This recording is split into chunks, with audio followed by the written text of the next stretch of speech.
திருக்குறளில் அரசு, அமைச்சு, அரண், பொருள், செயல்வகை, தெரிந்து தெளிதல், வினைத்திட்பம், தூது போன்ற மேலாண்மைக்கு நேரடியாக தொடர்புடைய அதிகாரங்களும், அறிவுடைமை, ஊக்கமுடைமை போன்ற அதிகாரங்களும் ஆழமாக மேலாண்மை தொடர்பான செய்திகளை மிகவும் சிறப்பாகவும் அழகாகவும் எடுத்துரைத்துள்ளது.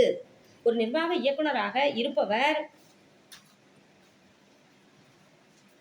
அஞ்சாமை, ஈகை, அறிவு, ஊக்கம் இந்நான்கும் எஞ்சாமை வேந்தற்கு இயல்பு என்ற குறட்பாவின் வாயிலாக ஒரு நிர்வாக இயக்குநராக இருப்பவர் அஞ்சாமை, கொடைப்பண்பு, அறிவு, ஊக்கம் போன்ற குணங்களோடு இருத்தல் வேண்டும் என்று திருவள்ளுவர் கூறியுள்ளார். நாட்டின் அரசனுக்காக இக்குறட்பா கூறப்பட்டிருந்தாலும் இது நிறுவனத்தின் அமைப்பு முறைக்கும் பொருந்தும்.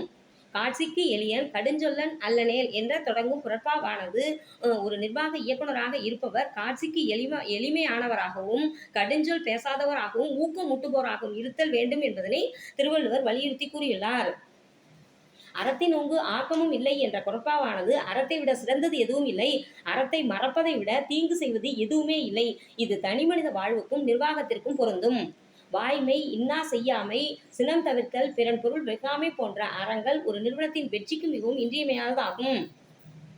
படை, குடி, கூழ், அமைச்சு, நட்பு, அரண் ஆறும் உடையான் அரசருள் ஏறு என்ற குறட்பாவின் வாயிலாக ஒரு நிறுவனமானது நல்ல பணியாளர்கள், பொருளாதாரம், பாதுகாப்பு, நல்ல ஆலோசகர்கள், நல்ல நட்பு ஆகியன ஒருங்கே அமையும் பொழுது அந்நிறுவனம் வெற்றியடையும் என்று திருவள்ளுவர் கூறியுள்ளார்.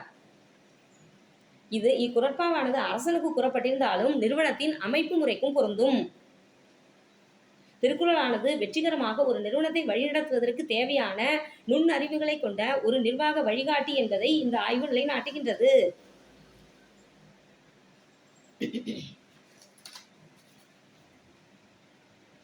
2000 ஆண்டுகளுக்கு முன்பு இயற்றப்பட்ட திருக்குறளானது தற்காலத்தில் BBM, MBA போன்ற வணிக மேலாண்மை பயிலும் மாணவர்களுக்குரிய பாடத்திட்ட கருத்துக்களையும் திருக்குறளில் பல நூற்றாண்டுகளுக்கு முன்பே திருவள்ளுவர் பதிவு செய்துள்ளார் என்பது தெளிவாகின்றது.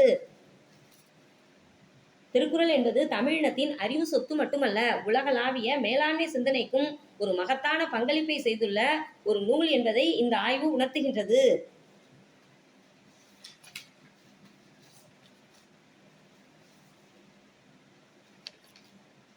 ஒரு தொழில் நிறுவனத்தின் தலைமையில் இருப்பவர் தலைவராக இருப்பதை விட தலைமை பண்புகளுக்கு உரியவராகவும் இருப்பது அவசியமாகும். பணியாளர்கள் பணிகளை மேற்பார்வையிடுதலில் நிர்வாக இயக்குனர் சிறப்பாக செயல்பட வேண்டும். அஞ்சாமை, ஈகை, அறிவு, ஊக்கம் இந்நான்கும் எஞ்சாமை வேந்தற்கு இயல்பு என்ற குறட்பாவின் வாயிலாக அஞ்சாமை, கொடைப்பண்பு, அறிவு, ஊக்கம், எதையும் விரைந்து செய்யும் விடாமுயற்சி ஆகியவற்றை உடையவரே சிறந்த நிர்வாக இயக்குனர் என்று திருவள்ளுவர் கூறியுள்ளார். காட்சிக்கு எளியவராகவும் கடுஞ்சொல் பேசாதவராகவும் நிர்வாக இயக்குனர் இருத்தல் வேண்டும். ஒரு நிர்வாக இயக்குனரின் உதவியாளராக இருப்பவர் அந்நிர்வாகம் பற்றிய செய்திகளையும் அந்நிறுவனத்தில் நடக்கும் செய்திகளையும் சந்தேகமற்ற செய்திகளையும் எடுத்துரைத்து நிர்வாக இயக்குனர் ஆராய்ந்து செயல்பட உதவியாக இருக்க வேண்டும்.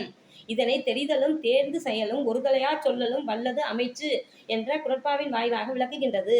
நிர்வாக இயக்குனர் நிர்வாகத்தின் செயல்பாடுகள் குறித்து மேல் அதிகாரிகளுக்கு அறிக்கை செய்தல் வேண்டும். ஊழியர்களின் தேவையை அறிந்து அதனை நிறைவேற்றும் பொழுது நிறுவனம் வெற்றியோடு செயல்படும்.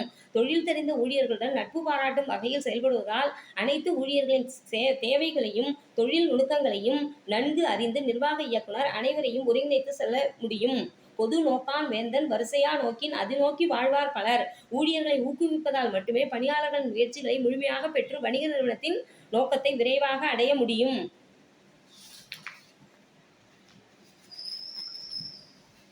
வணிக நிறுவன